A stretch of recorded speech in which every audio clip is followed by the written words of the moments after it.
Vous pensez qu'après avoir été retiré de Civil War, Hulk pourrait bien prendre sa revanche dans Ragnarok? Ça tombe bien, nous aussi.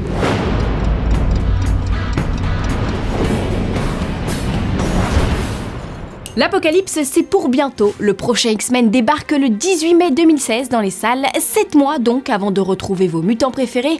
Quant au trailer, j'ai le regret de vous annoncer qu'il va falloir attendre encore 6 mois selon Bryan Singer. Bah oui, je sais, ça fait long. Puis je vous l'accorde, un premier trailer 1 mois avant sa sortie, ça paraît bizarre pour un blockbuster. D'autant plus quand il s'agit d'un film de Bryan Singer, passé maître dans l'art du teasing et extrêmement actif sur les réseaux sociaux. Et pourtant, le metteur en scène actuellement en salle de montage a été très clair, ce n'est pas pour tout de suite. Il a également déclaré avoir une idée très précise des images qu'il souhaitait dévoiler, une scène en particulier, une scène spoiler très cool selon ses propres termes, qui servira de conclusion aux 6 films. Et c'est parce que le film servira de conclusion justement qu'il devrait durer plus longtemps que ses prédécesseurs. Même si la version définitive n'est pas encore terminée, Bryan Singer table déjà sur plus de 2 heures, soit plus long que les 2h12 de Days of Future Past. Je sens qu'on va se marrer.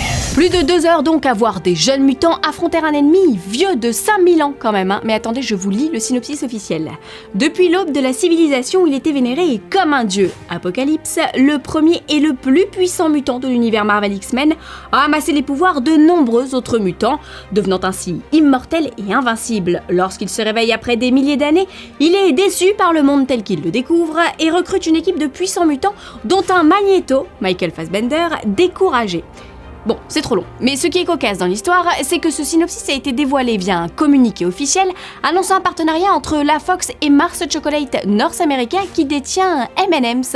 Et là, je peux vous dire que Michael Fassbender a de la concurrence. Enfin, même si John a de sérieux atouts, il n'a pas le talent du comédien irlandais qui a quand même réussi à faire chialer tout le monde sur le plateau. Lors du San Pedro International Film Festival, Bryan Singer s'est confié. Apparemment, le comédien lui aurait demandé de laisser tourner la caméra après le tournage d'une scène afin de continuer à jouer. Résultat, à Kinberg, Singer, ils étaient tous à terre avec un Kleenex à la main, tant le résultat est déchirant. Une scène que l'on espère voir dans le montage final du film, car oui, c'est ce que je vous disais hier, hein, aujourd'hui les réalisateurs n'ont pas le final cut sur leur long métrage. Toujours est-il que plus le temps passe et plus ça paraît évident, cet apocalypse va se finir en apothéose. Splendid! Aussi inconcevable que la sortie de Toy Story 4 repoussée de juin 2017 à juin 2018, voici les news en bref.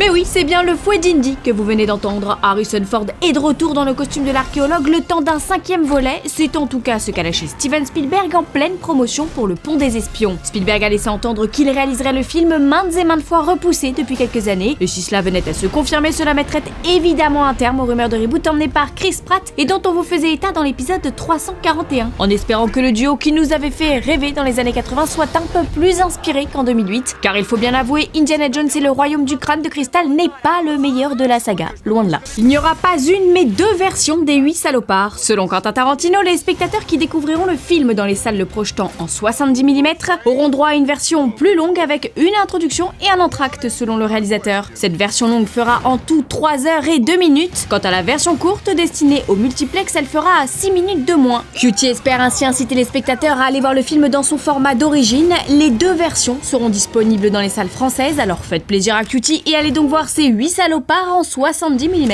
Aujourd'hui dans le coin des fanzoniens, on répond à Mohamed B qui nous demande des nouvelles d'X-Men Apocalypse. Décidément Mohamed, cette émission est faite pour toi.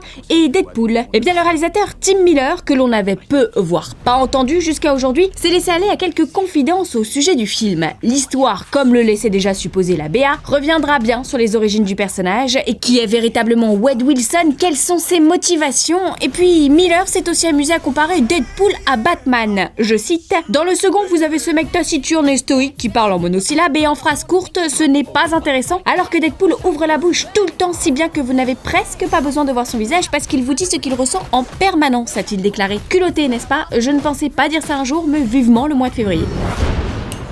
Fanzone, c'est fini pour aujourd'hui, mais vous pouvez nous retrouver sur YouTube en vous abonnant à la chaîne Fanzone et à la chaîne Allociné.